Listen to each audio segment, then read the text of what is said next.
They told me, son, you're special. You were born to do great things. You know what? They were right.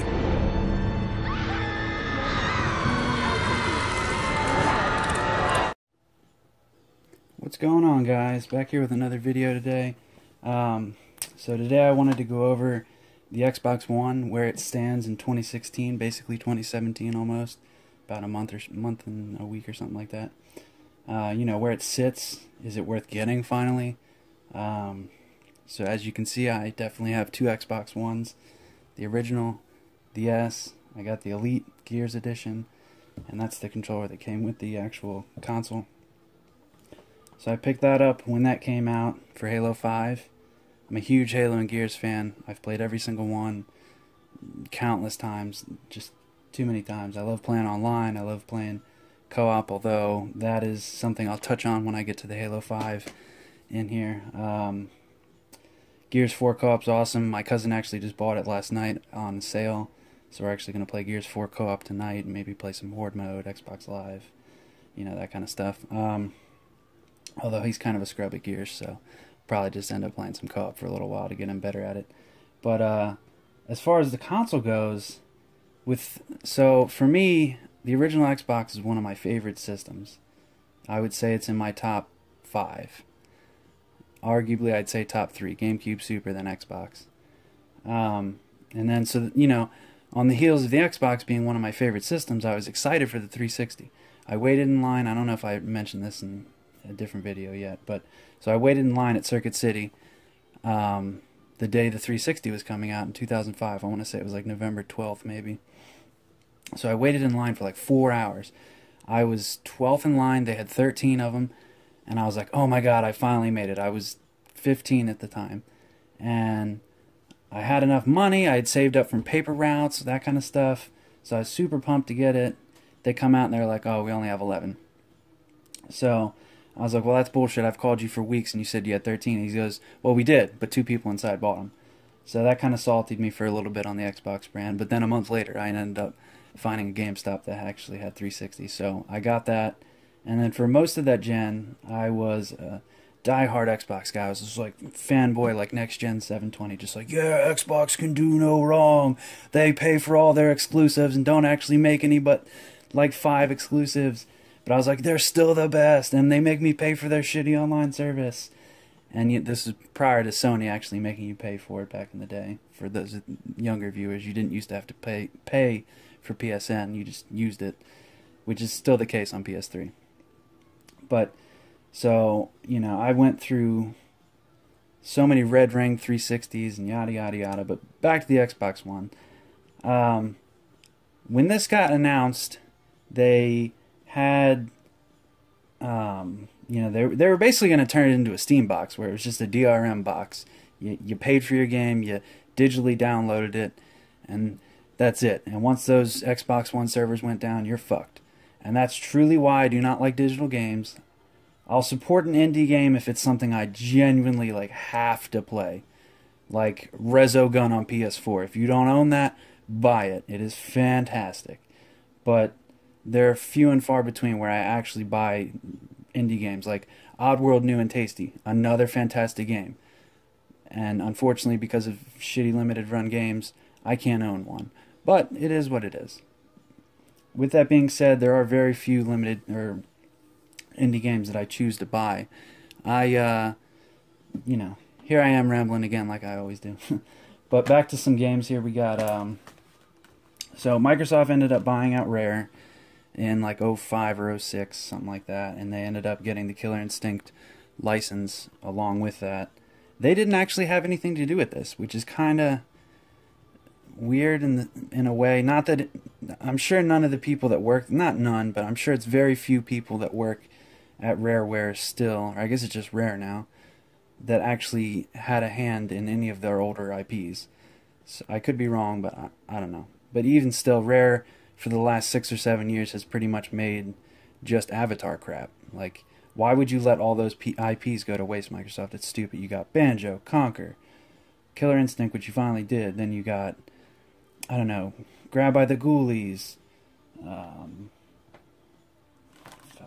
There's just so many. Like, I honestly can't think of them. There's truly quite a few. Cameo.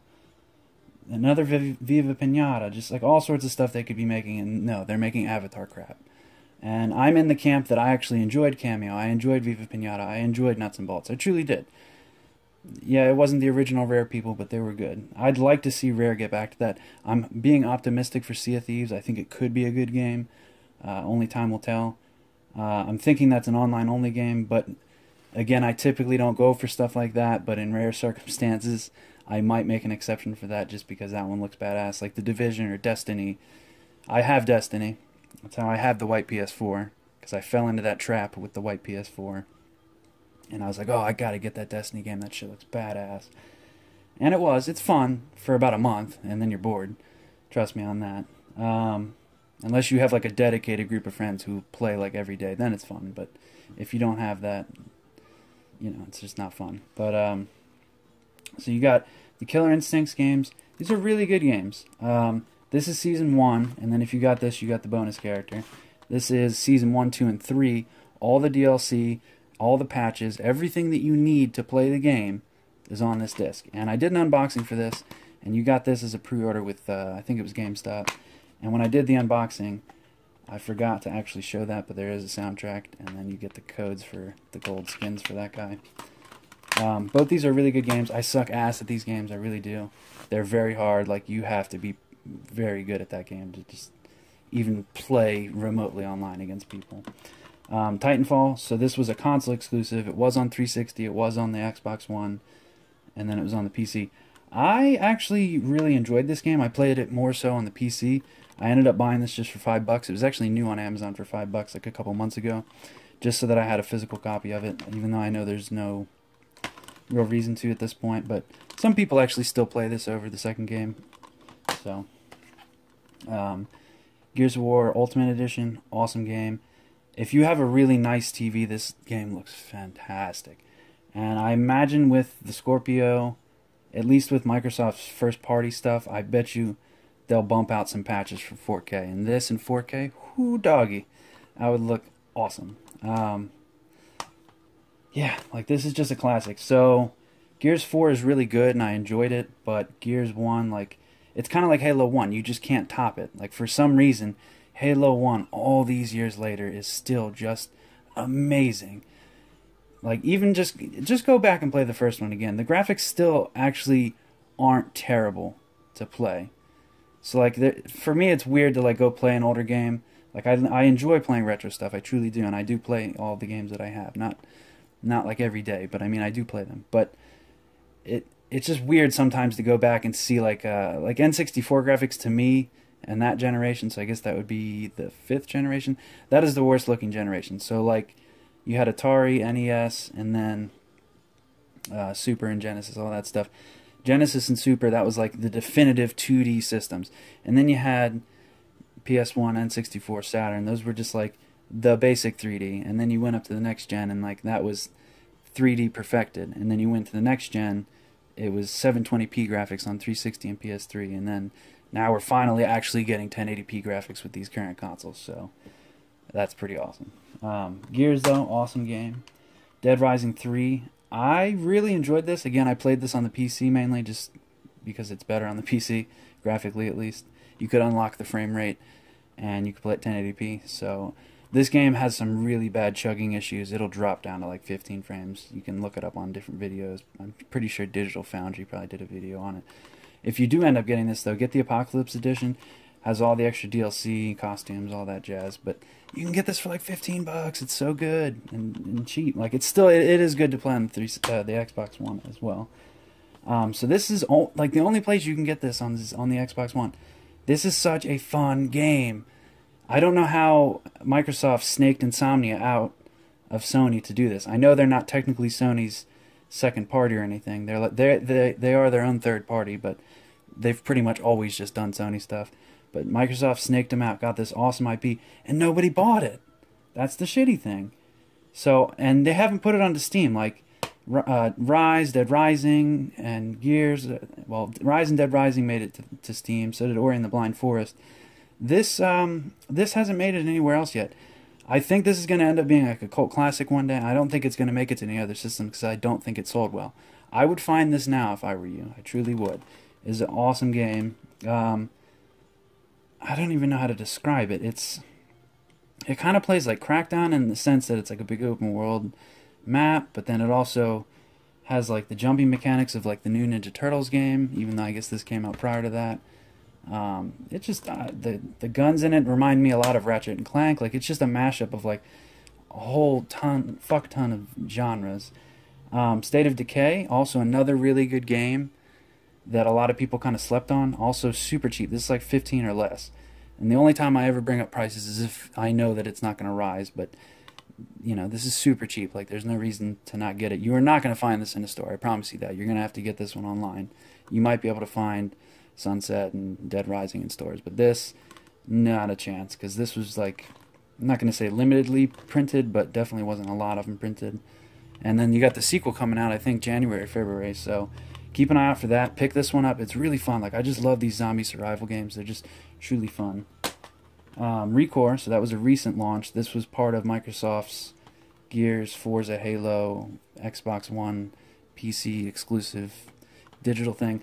So it kind of pisses me off that if I buy this and I'm a collector and I want to own the physical version, that I don't get like a one-time use code that's like linked to my gamer tag. You know what I mean? And like, I don't know how it could work. Like maybe you send Microsoft a picture of your receipt and they send you a digital code. I mean, I know there's going to be some comment on, oh, that's stupid. Microsoft couldn't do that. Yada yada yada.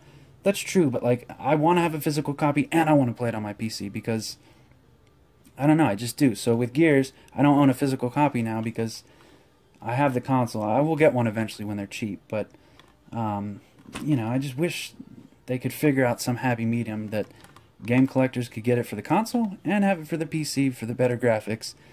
And you know, just it'd be a win-win, but it's not going to happen. But a gamer can dream, right? Halo, the Master Chief Collection. This was one of the first games I picked up for the Xbox One when I got it. Fantastic game. Like I said earlier, I love Halo, all of them really. I'd say after Reach, it kind of started to go downhill from there. Like ODST was okay. Reach, I actually really enjoyed Reach. I truly did. 4 and 5 for me. I just don't enjoy the robots. I just love the Flood.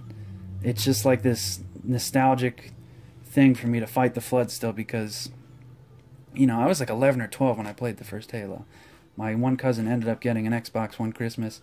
We played Halo, and then that summer after that Christmas, so I guess I was 12, maybe 13, I stayed a week at his house, and my aunt went to Blockbuster with us, and for those younger viewers, that's an old rental place before Netflix existed. So he rented, I forget what he rented, something stupid that he ended up hating, and then I rented Star Fox Adventure. I ended up playing that for like a week, the whole week I was there, and then in between when I wasn't playing that, because he was pissed off that he rented a crappy game, and she wouldn't take us back till I go change it out. So he was just sitting there watching me, or then we'd play Halo co-op, and just, it was funny. We ended up like not eating lunch for like a couple of those days, and then I ended up like getting like, you know, a stomach ache because I just wasn't eating, and I guess there was just like, my stomach was just not having that. But, so all the Halo games have a special spot in my heart. Like every Thanksgiving, Christmas, we, me and that cousin, we always end up playing Legendary on Halo 1. Like that's just our thing. We just always do it every Christmas and Thanksgiving. We'll never get, you know, we never get through the whole campaign because it, you know, it takes a good probably 8-10 hours to get through the campaign. But we always play the first couple levels. I would say Pillar of Autumn is good, and then what's the island level that's like the giant island, and then you go down, then it's like a snowy level. I don't know. I just love. I don't know all the names of the Halo game levels, but I just love Halo so much. And then the original Xbox I have is the Halo Edition itself. I'd like to get the Halo 3 360, but to get a complete in box one of those right now is around $300, so I'm just not trying to do that. The Halo Reach one's really cool too. It's kind of bland though. It's more of just like a silver console, and then But yeah, I'd like to add those in and just get all the Xbox Halo consoles, and then hopefully Gears 5 is definitely going to be a thing, and that'll probably come out 2018. So by then the Scorpio will be out. I imagine, I hope they don't make a Scorpio for both of these, like a Halo 6 Scorpio and a Gears 5 Scorpio, because then I'd have to get them both. I would just feel compelled to get them both. But yeah, so hopefully that doesn't happen, but I guess I would end up getting them both. Forza 6. This is a really good game. So this is like a bi-yearly thing. Like they'll have the main franchise, then they'll have Horizon. I've played the Horizon games at my friends' houses, but I don't... They're fun, and I do kind of want to get the third one because the third one looks pretty cool. I played the demo on Xbox Live. It's got like an island tropical theme to it this time. The graphics are fantastic, I'll admit that. And it's got like some more rally stuff in it, which is kind of cool. I've always kind of wanted Forza to dabble in the rally stuff. If they did that in the mainline series, I think that would be really cool too. Or just add more weather effects. Like they added rain to this one, so that's cool. But like, I don't know, occasionally have some dirt tracks or some snow in there, or just, I don't know, just change it up, because I feel like Forza's been kind of dry and just the same for a while. Same tracks. And like Forza 4 was a launch title for the Xbox, or no, I guess it was 5. So Forza 5, when it came out, it had like no cars in it. They pretty much tricked you into buying everything, DLC and, you know, season passes and all that jazz. But Rise of the Tomb Raider. So I bought this, and I kind of want to get the 20th anniversary one just to have it because it looks badass, and I'd like to replay it on PS4. Just, I don't know, just cause. But Rise of the Tomb Raider, I love this one, and I love the first one. I played the first one 7 times through, just like all the way through, just to put some perspective into how much I love these newer Tomb Raiders. I've only played this one once so far, because this came out October last year. I actually, when I got that Xbox One, I got this. I went full retard when I bought the Xbox One last October. I got all these at the day that I got the Xbox One, and I think this might have came out like a week or two after that, because that came out like October 27th. But I bought all those when that came out, and I was in love with the Xbox One from that point, because to me the Xbox has always had good exclusives. I know I cracked a joke about that earlier, about them always buying out exclusives, but they kind of do. They don't really do that anymore with Phil Spencer, but last gen with, what was his name? Peter something. He works at EA now. He was at the beginning of the 360 gen. Then there was that one guy that got fired because he was like, oh, we've got a console for you if you don't have online. It's called the 360. And then like a week later he was fired. Speaking of Rare Replay, really good game. I don't like the fact that all the games aren't on the disc. So when you get to playing it, you'll have all the retro 2D stuff is on the disc, right? But then all the 360 games you have to download from Live, and you still have to have the game put in, right? So I actually owned some of those games on Live already, for whatever reason, like the Banjo-Kazooie remaster they did for the 360 Xbox Live Arcade. I had already owned that, and I didn't need the disc to play it. But now that I put this in and installed it, it now makes me put the disc in just to play something that I actually had paid for. So that's kind of annoying and frustrating that they did that. It should just be all on the disc. If they ever happen to release this, I don't know, updated for the Scorpio maybe. I kind of figure Sony and Microsoft will start 4King it up and remastering remasters that they have. I almost guarantee it'll happen. But again, I probably would buy this because Rare is one of my favorite game companies. They were at one point, at least. Not anymore, really. I have high hopes for Sea of Thieves, though, and see if they make any other good IPs.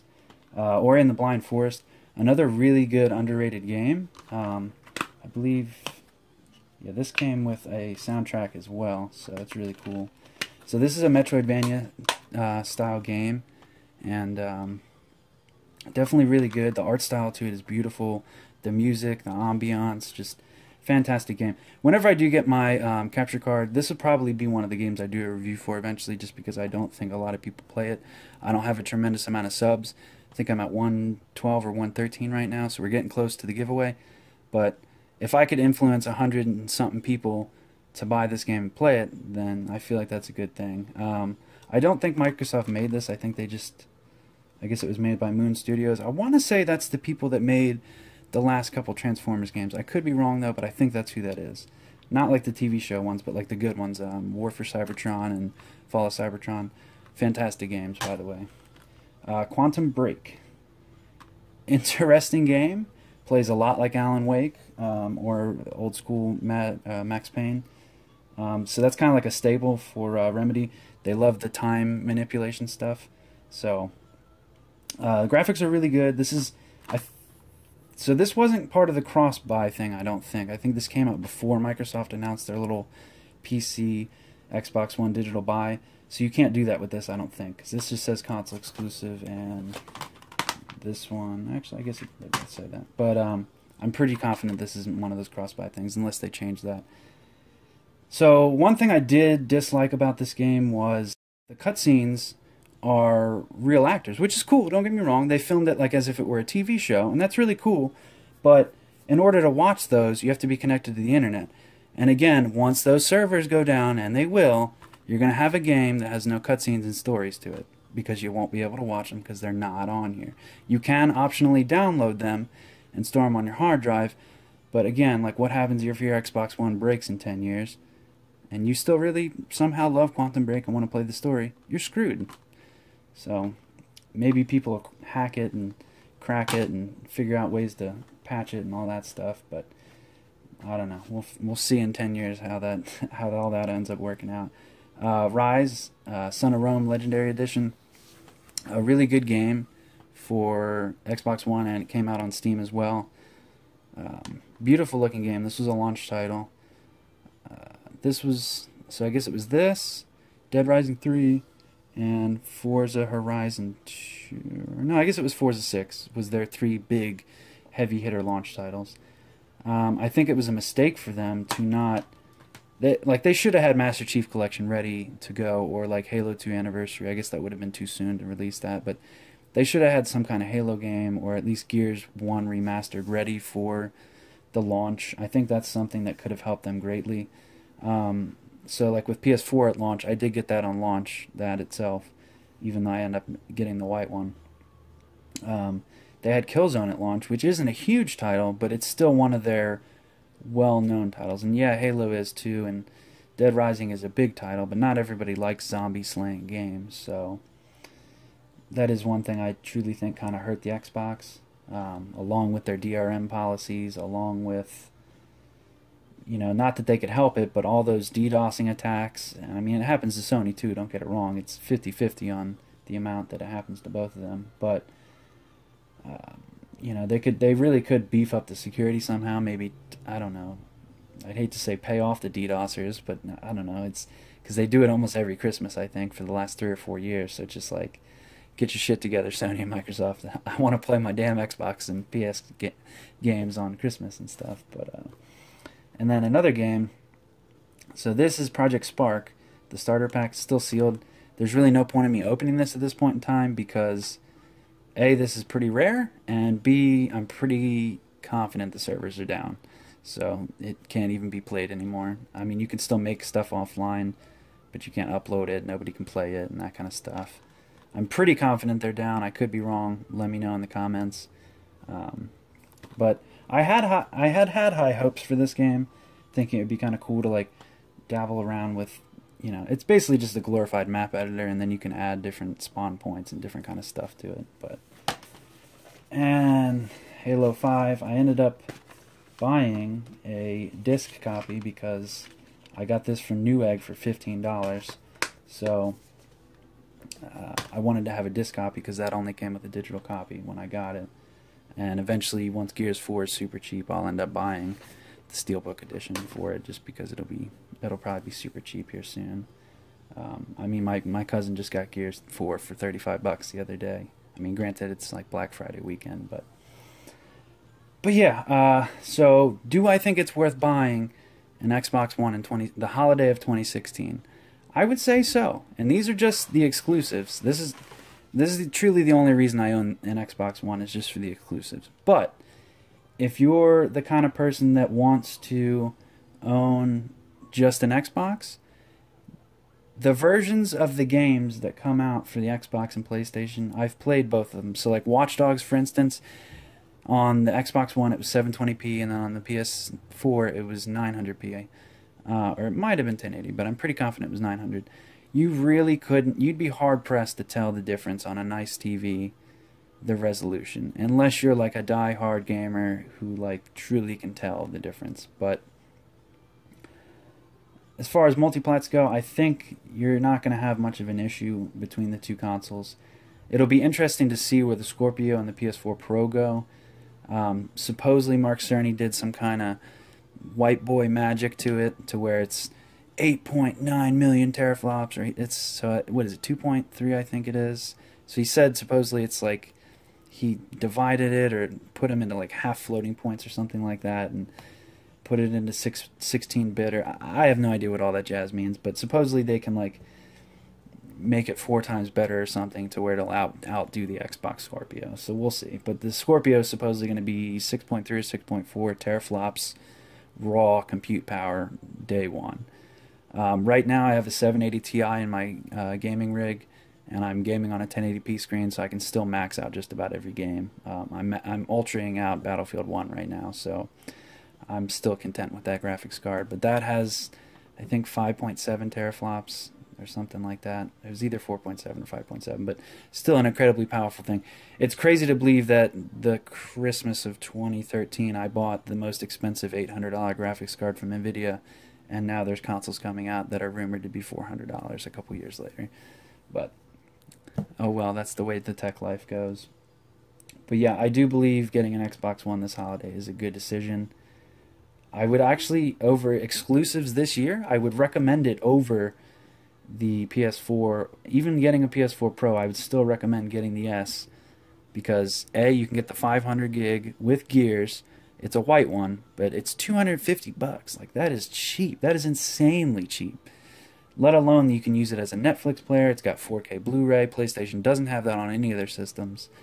Not that I use that, but it is a good feature that some people might enjoy. And it's just, I don't know, it's quieter. That is one thing I've noticed. The PS4 is loud as hell, and I've heard that the PS4 Pro is even louder. I clean that bad boy out all the time. It's got dust filters on the side. I've re-put thermal paste into it, like nice icy diamond thermal compound. So, you know, I take care of my stuff. Every console, once it breaches its warranty, I open it, I blow it all out, I clean everything, and I put new thermal compound in it. So everything is well taken care of. But so, you know, I can't deal with a loud console. Plus, the PS4 makes my room hot as fuck sometimes. I'll be sitting in here sweating late at night, and it's just like, oh my god, is this even worth playing The Last of Us right now while I'm just sweating my ass off? Because that plasma TV right there, too, is also god-awfully hot, and I really want to get that Sony 4K 43-inch TV. That's my next big purchase here in the next couple months, after I get my capture card. And you know, I am still going to make this channel better. I'll probably end up getting a nice microphone soon, and maybe get a better camera at some point too, and then still want to be collecting so that I can get new games to review and do all that kind of stuff at some point. Although I have like 1,500 games, so I definitely have plenty to review once I finally get the capture card. Now I'm just super rambling, but as far as exclusives go this year, you have ReCore, Killer Instinct. Let's see. What else did they have this year? Okay, so they have Gears 4, Killer Instinct, ReCore, Forza Horizon 3, Dead Rising 4, and I think that might be it. And then early next year, I think they have Scalebound, which looks fantastic. They've got Crackdown. They've got... I love Crackdown, by the way. That is one good Microsoft exclusive that I truly love. What else do they have? They've got a few other things in the pipeworks. And then they have, as far as PlayStation goes, as far as I know this year, all they have is Last Guardian that I can think of, which also looks fantastic. But I mean, Sony, you can't release one exclusive for the holiday. That's fucking retarded. Like, I'm sorry, but you're fucking up. That's hurting your sales. I mean, yeah, you've got the PSVR out and you've got the Pro out, but like, you need to have games to back that up. You should have made Resident Evil 7 exclusive to your system and hyped up the VR with it. Because that is the one game that has me hyped up to get the VR, is Resident Evil 7. But we'll see how that goes. So I'm sitting here rambling super hard on this game, on, you know, this buyer's you know, if you should buy this or not in this 2016 holiday. But they're both a good choice. I would recommend the Xbox this holiday, though, because you can get almost all of these games right here for like $250, and that's like all the exclusives that are physically out right now is like right here. And that's pretty cool to have all that. And I guess this is also sort of an Xbox One collection video at this point. If you actually make it this far in this video, leave me a comment. Tell me what your favorite kind of pizza is if you make it this far in this video. Mine's pepperoni pizza, black olives. But yeah, so the giveaway is getting close. We're like 8 subscribers away, maybe 7. Who knows? So I'm going to upload this tonight, and I'm currently on jury duty this week, so that kind of sucks. But this is probably end up going to be like a 20-minute video. So peace out for now, gamers. Till next time.